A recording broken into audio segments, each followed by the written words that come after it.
వైకాపా పాలనలో తమపై పెట్టిన అక్రమ కేసులను ఎత్తివేయాలని కోరుతూ బాపట్ల జిల్లా మత్స్యకారులు హోంమంత్రి వంగలపూడి అనితకు వినతిపత్రం సమర్పించారు.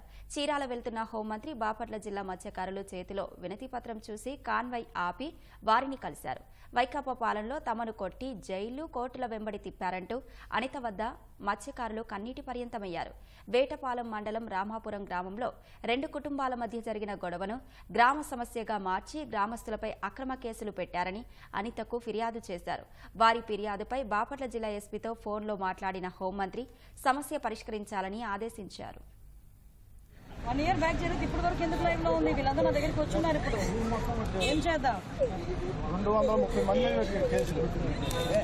సుమారుగా 17 కేసులు పెట్టారన్నారు.